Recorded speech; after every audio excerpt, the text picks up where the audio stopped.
जय श्री राम। जय जय सीताराम। महाराज जी, सपिंडी श्राद्ध करने के विधान बताइए। आपने बहुत अच्छा प्रश्न किया।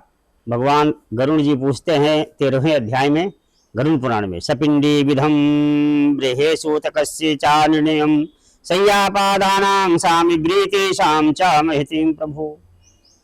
फिर भगवान कहते हैं, ऋणोतार्च प्रोच्यामि सपिंडी अद्य अखिलां क्रियां प्रीतनाम प्रत्यजया पितृगणे विशेषतः।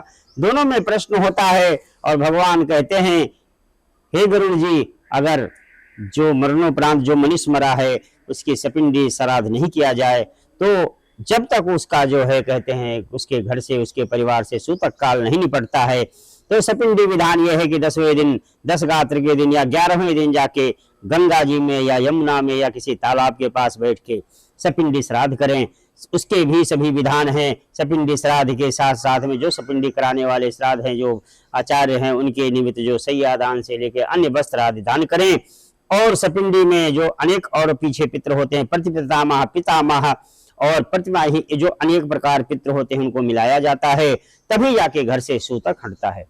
इसलिए सपिंडी जरूर करना चाहिए, क्योंकि जो पुत्र सपिंडी नहीं किया वो पुत्र कहने लायक नहीं है। इसे सपिंडी का जो विधान है उसको जरूर करना चाहिए।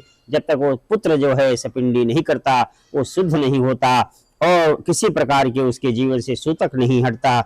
इसलिए कहते हैं सपिंडी अनेक प्रकार जो विधान से करें। सूतक का विधान है, पहले के युग में अलग अलग था, लेकिन कलयुग में जो है सभी वर्णों का 10 दिन का सूतक का विधान है। सबके लिए अनिवार्य करना चाहिए। हाँ, मरणोपरांत सपिंडी श्राद्ध होता है। सपिंडी श्राद्ध अगर नहीं होता है तो उसके घर से सूतक काल नहीं हटता। इसलिए जो है सपिंडी श्राद्ध करें।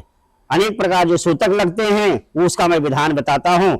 4 पीढ़ी तक 10 दिन का सूतक होता है और 7 पीढ़ी तक 3 रात्रि का और 10 पीढ़ी तक कहते हैं गोत्र मतलब स्नान करने से सूतक हट जाता है। इसलिए कहते हैं पिता, पितामह, प्रतिपितामह, बुद्ध प्रतिपितामह आदि पीढ़ियों को 10 रात्रि का, 5वीं पीढ़ी को 6 रात्रि का, 6ठी पीढ़ी का 4 रात्रि का सूतक लगता है और इसी विधान से सब कार्य करना चाहिए। जय सिया राम। जय श्री राम।